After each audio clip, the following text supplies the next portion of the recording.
Citizens of that town, by mayoral decree, the following episode may cover topics the likes of which may trigger your timbers. Consider yourselves duly notified.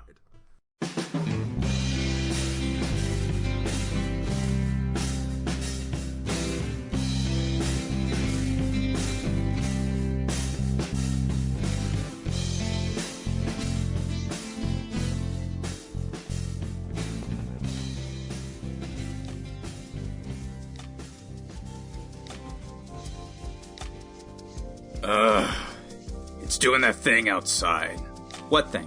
That weather thing. You know, that, what I was talking about yesterday. You're gonna need to be a little bit more specific than the weather thing. The frozen rain stuff. What, snow? In Alabama? Snow, yeah, that's it. That's that stuff we don't get anywhere back home anymore. Yeah, you mentioned that. Guess that means we have to do this now. Ah, crap, come on! Do we really have to do that? It's the only way to make sure the snow doesn't last too long. Otherwise, all the bread and milk in town are going to be snatched up by those toothless rubes from the trailer park. Fine, let's get this over with. What are you reading this time? It's a classic. Twas the Night Before Christmas, or Account of a Visit from St. Nicholas, in parody, by either Major Henry Livingston Jr. or Clement Clark Moore. If it's a classic, how is the original author being contested? Not that I would know, but I'm pretty sure historians just like starting dramas so that people will get into long-winded arguments online. We got into the wrong profession. There's still time for that. But for now, our story. 'Twas the night before Christmas, when all throughout that town not a creature was stirring, not even a clown. Why? Why does it even mention a clown? Because every town has at least one clown in it. That is a straight-up lie. I wish it were. The stockings were hung by chimney with care, in hopes that St. Nicholas would be caught by the snare. A snare? So they have like a counterweight trap set up for Old Man Christmas? The text, it doesn't get into that kind of detail. Well, I'm just saying, that implies they might know how much St. Claus weighs, and, you know, if they know that, that's kind of some specific details there. You're getting way, way too caught up in these fine details.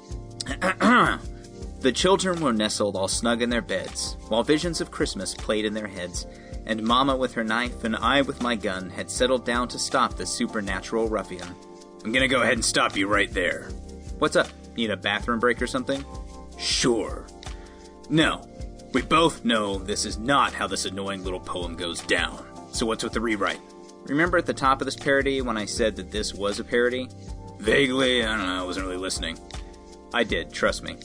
This book here is the Black Book of Parody. Every so often, a story out of this thing has to be read aloud.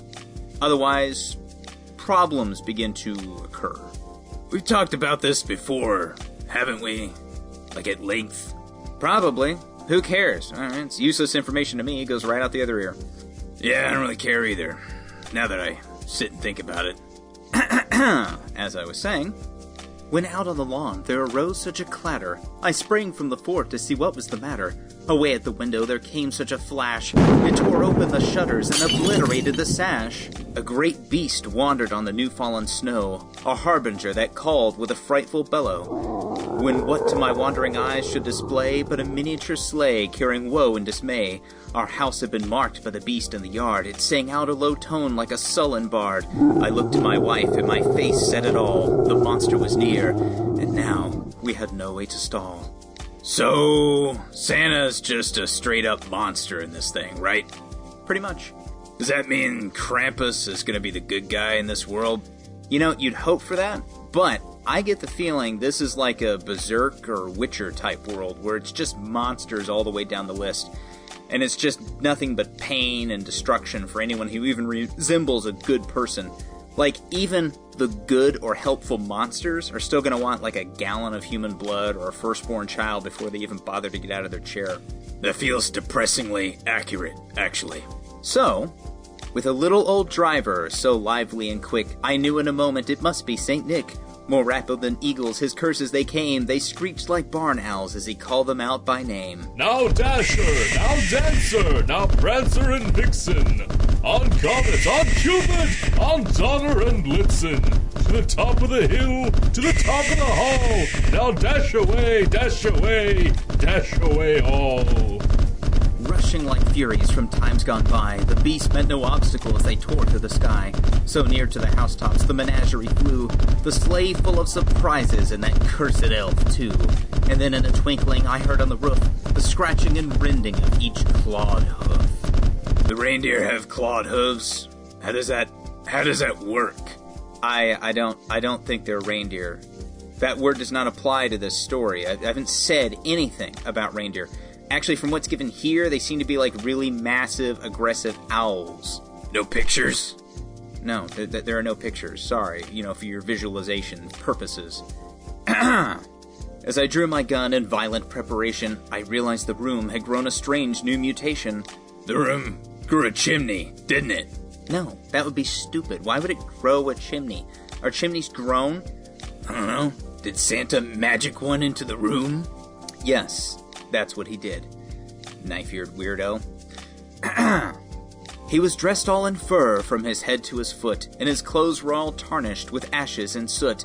A bundle of surprises he had flung on his back, and he saw me at once, then poured magic from his pack. I know not how Claw's magic works, nor where from it beckons, but the change was quick, overtook me in seconds. What once looked monstrous soon took on a new form. My defenses were weakened, broken, and worn. His eyes, how they twinkled, his dimples, how merry. His cheeks were like roses, his nose like a cherry. His droll little mouth was drawn up like a bow, and his beard on his chin was as white as the snow. The stump of a pipe he held tight in his teeth, and the smoke had encircled his head like a wreath. He had a broad face and little round belly that shook when he laughed like a bowl full of jelly. He was chubby and plump and right jolly old elf, and I laughed when I saw him, in spite of myself.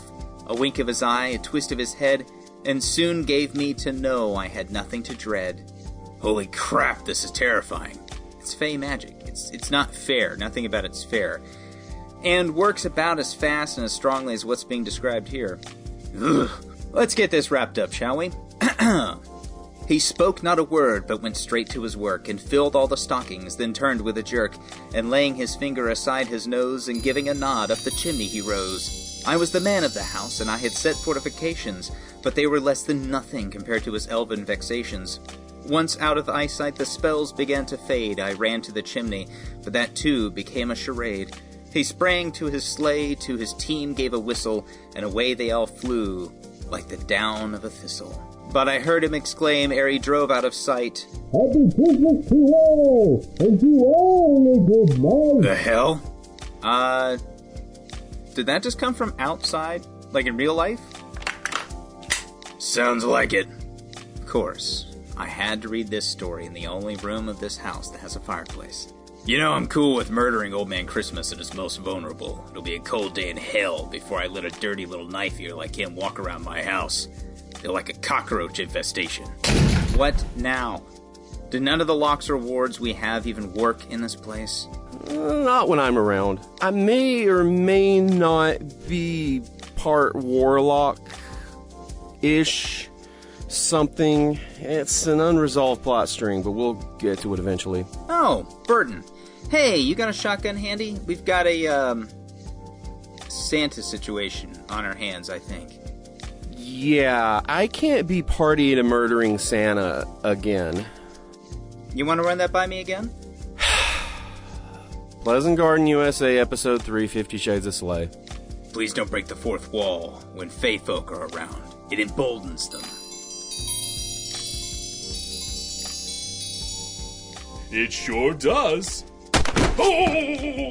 What did I say? I can't keep murdering Santa if I want to stay in the Episcopal Church. It is one of like 3 things they'll excommunicate you for. I think other Josh just winged him. Right in my glitter sack. Yeah. Do I shoot him again? So here's a weird problem.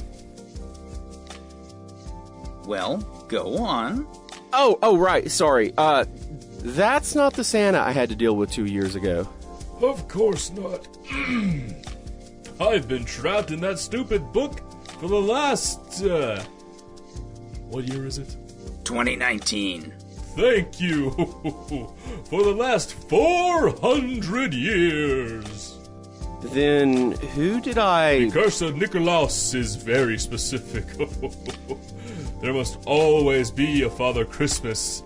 Even when I'm indisposed, another will take up the mantle. Wait a minute. Are you telling me that those terrible Tim Allen movies are really documentaries? Maybe. You know, I just realized something. That you're on my extremely naughty list, and you're going to try and curry favor with me? No. You're spilling glitter in a carpet that has been in my family for generations. That will never ever come out. And, whose fault is that? Don't go pointing fingers unless you want to spring another leak. You're going to get coal for the rest of time, Buster. I'll see to that. Yeah, that's nice. Hey, he said he was trapped in that book, right? Pretty much, yeah. I don't like where this is going. Then it stands to reason if we open up the book he was stuck in and smack his face really hard, he'll go back in the book, right? That's not how elf magic works. You're right. That's not how it works, but it is how black magic works. You're not really going to hit me with a book, are you? Yes, I am. Oh, crap. Ooh! I'll get you for this!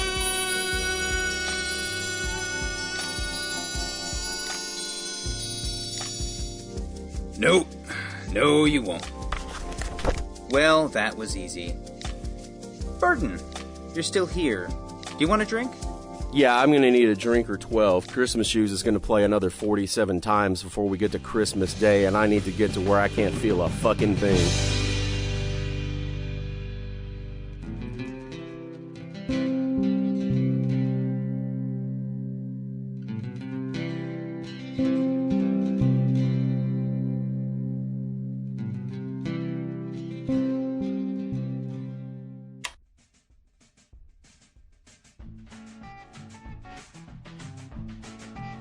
Tales of That Town is a production of That Town Entertainment. This week's episode was written by Jesse Hall and James Burton. It was directed by Jesse Hall and James Burton and Josh Sinker, probably. He directed himself pretty good, honestly. We had a very small cast this week, if you didn't notice, so let's get right into that. James Burton played himself. Joshua Singer played Josh, another Josh. And Jesse Hall played Saint Nick and the reindeer, maybe. Are they reindeer? Or are they screech owls? Or did I say barn owls?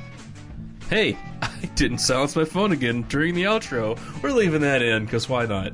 It's Christmas. All music in today's episode was made by Zach Fregoso, because Merry Christmas to all, honestly. On social media, we're That Town Entertainment on YouTube, Tumblr, and Facebook. On Twitter, we're at Tales of That Town and at This Is That Town. And we have an outtake or two, maybe? It's unclear. The real present is just having this episode out for you, because I did not think we were going to do it. I'm recording this on the 20th. This comes out on the 25th. Can I make it happen? I have to work several days in a row between then and now. I don't know. Am I sealing my own fate by saying I'm putting this out on the 25th and it's coming out the 27th? Who knows? This is something for future people to find out. Oh boy. Everything is crazy these days. See you next year. It's a dad joke. I'm going to start off with the barn owls and then just head on in from there. That's terrible. God, I hope that Jack Frost bullshit with Martin Short isn't real. Forgot to make an impact sound for Father Christmas getting his shit rocked by a book, so here's that. Ooh! I think that'll work. Have I mentioned how much I fucking hate the song Christmas Shoes? And fuck Hallmark for making a movie based on it.